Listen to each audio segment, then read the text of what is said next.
నమస్తే. మనం ఇప్పుడు ప్రస్తుతం పాల్తి రమేష్ అనే వ్యక్తి ఎర్లీ మార్నింగ్ 4 o'clock హార్ట్ అటాక్తో మరణించడం జరిగింది. ఏదైతే 150 కోట్ల స్కామ్ బాలాజీ నాయక్, రమావత్ మధు అలాగే మంగ్లీ ఆ స్కామ్కు సంబంధించిన వాళ్ళు ఫోన్ చేస్తూ చాలా టార్చర్ పెడుతుంటే తట్టుకోలేక స్ట్రెస్ ఫీల్ అయ్యి హార్ట్ అటాక్ రావడం జరిగింది. ఇప్పుడు వాళ్ళ వైఫ్ సోనియా గారు మాట్లాడించే ప్రయత్నం చేద్దాం. అమ్మ, ఎప్పుడు వచ్చిందమ్మా హార్ట్ అటాక్ ఆయనకి? మార్నింగ్ 5:30కి హార్ట్ అటాక్ వచ్చింది. ఎవరు అప్పుల వాళ్ళు చాలా ఇబ్బంది పెట్టి ఫోన్ చేసి చాలా గోలగా అవును, గోలగా మాట్లాడాడు. మా ఇంటికి కూడా వచ్చారు, గొడవ అయింది. ఇట్లా నీ పెళ్ళాం అది ఇది ఇష్టం వచ్చినట్టు తిట్టారు, గొడవ అయింది, కొట్టుకున్నారు. మా బావ వాళ్ళు చెప్పి పంపించారు వాళ్ళని. ఇట్లా కొట్టుకోవడం మంచిది కాదు, మీరు వెళ్ళిపోండి, మేము రేపు అంటే ఈరోజు మార్నింగ్ బాలాజీ మాకు పిలిచిండు, మేము వెళ్తున్నాం. మీ మీ అప్పులు మీ దగ్గర అయితే మా తమ్ముడు ఏ అప్పులు తెచ్చిండో ఆ పైసలన్నీ మేము తీర్చేసాం అని చెప్పి అన్నారు, వెళ్ళిపోయారు.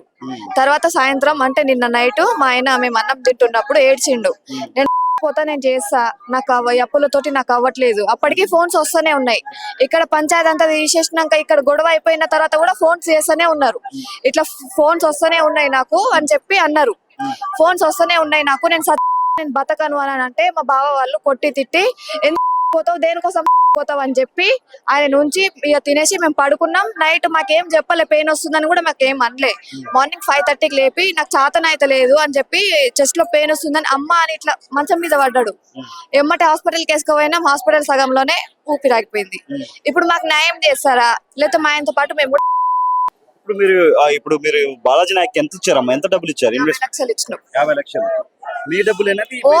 మా ఒక్క రూపాయి కూడా లేవు సార్, మావి ఒక్క రూపాయి. ఇంట్లో ఒక్క రూపాయి కూడా లేవు. మా ఆయన ఆటో తోలుతాడు, మేము హైదరాబాద్ లో బతుకుతున్నాం. ఈ బాబు హాస్టల్లో ఉంటాడు, నేను ఇంటికాడనే ఉంటా. మా ఆయన ఆటో తోలుతాడు, మేము ఏదో బతుకుతున్నాం. మా ఆయనకి రిలేషన్ అవుతారు, తెలిసిన వాళ్ళే అవుతారు. బాలాజీ, మామ నువ్వు ఇట్లా చెయ్యకు, నువ్వు ఎందుకు ఇన్ని రోజులు ఎందుకు పని చేస్తావు, ఆటో ఎందుకు తోలుతావు, నువ్వు నాకు ఇంత పైసలు నీకు 20 రూపాయలు వడ్డీకి ఇస్తా, ఎవరు చూసుకో, ఎవరైనా వస్తే నన్ను అడుగు, నన్ను చేయి అని చెప్పి పైసలు ఆ రోజు తీసుకుండు. మేమే మా చేతుల మీదగానే మా ఇంట్లో పిలిచి చేతుల మీదగానే 50 లక్షలు ఇచ్చినాం. 50 లక్షలు ఇచ్చినాం. ఇప్పుడు మా ఆయన ఇట్లా శవమైండు, మమ్మల్ని ఏం చేయమంటారు? ఈ బాబుని తీసుకొని నేను ఏడ బతకాలి? మాకే ఏం లేదు, ఉన్న భూములు కూడా అమ్మేసినాం. ఆ పైసల వల్లనే భూములు కూడా అమ్మేసినాం. మా 3 ఎకరాలు ఉన్నాయి, 3 ఎకరాలు కూడా అమ్మేసినాం. సగం అప్పు కూడా తీరవలే. ఇప్పుడు మా ఆయన ఇట్లా అయిండు, మాకు ఇల్లు తప్ప ఇంకేం లేదు. ఇప్పుడు ఈ ఇల్లు కూడా అమ్మి ఇవ్వమంటారు. మేము పొద్దున ధర్నా కూడా వేసినాం సార్, ధర్నా వేస్తే పోలీసు వాళ్ళు ఏమంటారు, ఎవరు ఇవ్వమన్నారయ్యా మిమ్మల్ని, ఎందుకు ఇస్తున్నారు అంటారు. అంటే వాళ్ళు లంచాలు తీసుకుంటలే, ఎవరు తీసుకోమన్నారు లంచాలు? వాళ్ళు లంచాలు తీసుకోకుండా వాళ్ళు స్ట్రిక్ట్ చేస్తే ఇలాంటి వాళ్ళు ఎవరికి కాదు. మాకైతే ఇలాంటి ఇంకో ఫ్యామిలీ మేము చూడలేం సార్. ఇట్లా అయితే నా లెక్క ఎవరైనా ఆడపిల్లనే, ఇంకో ఆడపిల్లకి ఇట్లా అవ్వకూడదు. మీరు న్యాయం చేస్తారా, లేకపోతే మమ్మల్ని కూడా చెప్పండి.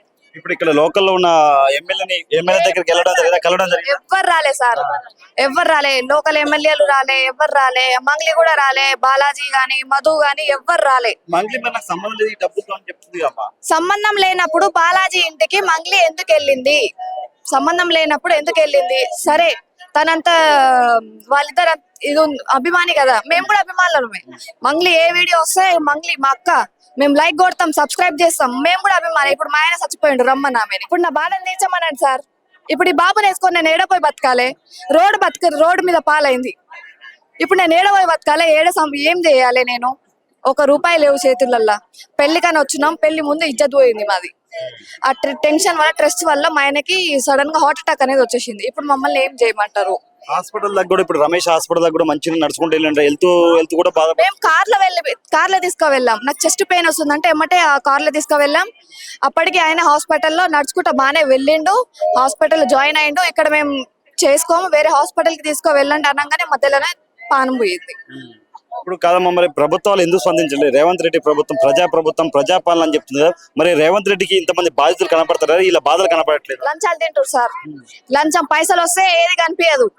పైసలు వస్తున్నాయి, వాళ్ళ దగ్గర కోట్లు లంచాలు తీసుకుంటారు వాళ్ళు. అందుకే వాళ్ళు మా గిరిజనుల మీద మా మీద ఏది చేయట్లేరు. మాకు ఇది చేయాలి సార్, మాకు న్యాయం జరగాలి. ఇలాంటి కుటుంబాలు ఎన్నో కుటుంబాలు ఇప్పుడు అన్యాయం అయితే రోడ్డు పాలైనాయి కదమ్మా. పదో కుటుంబం మా ఆయన తోటి. ప్రభుత్వానికి ఏం చెప్పాలనుకుంటున్నా షూటింగ్ ఒక ప్రభుత్వానికి చెప్పేది ఏం లేదు సార్. ప్రభుత్వంలో చేసేది ఒక మొగాళ్ళే అయితే గాజులు వేసుకొని మేము కూసుట్టలే, మేము మొగాళ్ళే అనుకుంటే మాకు న్యాయం చేయాలి. లేదు మేము గాజులు వేసుకొని కూసుంటున్నామంటే మా దగ్గర రమ్మను, గాజులు వేస్తాం, చీర కడతాం. ఆడు మొగాడే అయితే. మొగాడు కానప్పుడు గాజులు వేసుకొని కూసుంటున్నాడు. ఆడు మొగాడు కాడు, అందుకే ఆడు గాజులు వేసుకొని కూసుంటుండు. ఆడు మొగోడు అయితే ఇగో ఇలాంటివి జరగవు. ఆడు స్ట్రిక్ట్ వేస్తే ఇలాంటివి జరగవు. మాకు స్ట్రిక్ట్ చేయాలి, మా పైసలు మాకు రావాలి, మాకు న్యాయం జరగాలి. మీకు కూడా రీసెంట్లీ సంవత్సరం అయింది పెళ్లి చూసినమ్మా. ఇయర్ అవుతుంది మ్యారేజ్ అయ్యి. ఫస్ట్ వైఫ్ చచ్చిపోయింది, ఆమె ఫస్ట్ వైఫ్ బాబు. ఇప్పుడు నేనే చూసుకోవాలా ఈయనని, ఇప్పుడు ఈయనని చూసుకోవాలా, నా లైఫ్ నేను చూసుకోవాలా. మా ఆయన ఇట్లా చూసే భూమి లేదు, ఏం లేదు. మమ్మల్ని ఏం చేయమంటారు? రోడ్డు మీద అడుకొని తినమంటారా? ఇప్పుడు రోడ్డు మీద అడుకునే పరిస్థితి వచ్చింది మాకు. ఆటో తోలుతాడా, ఒక పాత ఇల్లు మాది. ఇప్పుడు మమ్మల్ని ఏం చేయమంటారు? లేదు మేము పైసలు ఏం చేయమంటారా? మా ఆయనతో పాటు మేము పోతుంది పీడ. ఇప్పుడు మాకు న్యాయం జరగాలి సార్, అంతే. మేము ధర్నా కూడా వేసినాం పొద్దున. ధర్నా వేస్తుంటే పోలీసులు ఏమంటారు? మమ్మల్ని కొట్టనికి వచ్చిర్రు, పోలీసులు కొట్టిర్రు మమ్మల్ని. పోలీసులు కొట్టిర్రు మమ్మల్ని పొద్దున, పోలీసులు కొట్టిర్రు. సాగర్ లో కూడా ధర్నా వేసినాం, అక్కడ నుంచి ఇక్కడికి పంపించిర్రు. పోలీసులు కూడా గాజులు వేసుకొని కూర్చుంటుర్రు. వాళ్ళు లంచాలు తీసు ధర్నా వేసినాం మేము రోడ్డు మీద. కొట్టిర్రు మమ్మల్ని పెద్ద ఊరలో. సాగర్ లో కొట్టాలి. సాగర్ లో ఇక్కడ వెళ్ళండి అని చెప్పంటే మేము ఇక్కడికి వచ్చినాం ధర్నా చేయడానికి. ఇక్కడ కొట్టి మమ్మల్ని పంపించారు. బాధితుడు చనిపోయి అక్కడ ధర్నా చేస్తుంటే, ఓ పక్క బాధితుడు చనిపోయి డెడ్ బాడీతో ధర్నా చేస్తుంటే పోలీసు వాళ్ళు లాఠీ చార్జ్ చేస్తారంట బాధితుల మీద. ఇది ఎంతవరకు కరెక్ట్? ఎంతవరకు కరెక్ట్ ఇది? బాధితులు కనపడలేరా అసలు?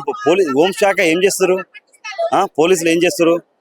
ఎవరి తరపున? పెద్దోడికా పేదోడి తరపున ఉండాలి మీరు? ఓ పక్క ఇంట్లో ఒక పెద్ద దిక్కును కోల్పోయి చిన్న పిల్లగాడు, 4-5 సంవత్సరాల పిల్లగాడు ఉన్నాడు. ఆల్రెడీ ఫస్ట్ భార్యకి ఆరోగ్యం బాగాలేక కాలం చేయడం వల్ల ఏరే అమ్మాయిని చేసుకోవడం జరిగింది. సంవత్సరం అయింది. ఎన్నో ఆశలతో ఇంట్లో కుటుంబంలో అడుగుపెట్టింది, ఇంట్లో రావడానికి అడుగుపెట్టింది. కానీ ఇప్పుడు ఏమైపోయింది? అటు భర్త చనిపోయాడు, ఇప్పుడు చిన్నపిల్లాడు. మీరు ఏం చేయమంటారు సార్? మాకు చేతిలో ₹1 లేదు, లేదంటే మేము కూడా అతనితో పాటు వెళ్ళిపోతాం, అతనితో పాటు చచ్చిపోతాం అని చెప్పి మాట్లాడుతున్నారు. మరి రేవంత్ రెడ్డి గారు ఇప్పటికైనా దీన్ని సీరియస్ గా తీసుకోండి. పదే చెప్తున్నాం, రేవంత్ రెడ్డి గారు సీరియస్ తీసుకొని బాధితులకు న్యాయం చేయాలి. ఇలాంటి బాధితులు 100 కుటుంబాలు ఉన్నాయి, 100 కుటుంబాలు రోడ్డు మీద ఇప్పటికీ 10 నెంబర్ అంట. 10 డెడ్ బాడీలు వెళ్ళినా కానీ ప్రభుత్వం మాత్రం కనికరించట్లేదు. ప్రభుత్వం మాత్రం దీని మీద మాట్లాడట్లేదు. చూద్దాం మరి రేవంత్ రెడ్డి ప్రభుత్వం దీన్ని ఇప్పటికైనా సీరియస్ తీసుకుంటా. మరి లోకల్లో ఉన్న స్థానిక ఎమ్మెల్యే కూడా దీన్ని సీరియస్ గా తీసుకొని ఈ బాధితులకు న్యాయం జరగాలి. అలాగే ఆ బాలాజీ నాయక్ అనేటువంటి పట్టుకొచ్చి మాత్రం ఎట్టి పరిస్థితుల్లో బాధితులకు న్యాయం చేయాలని చెప్పి కోరుకుంటున్నాను.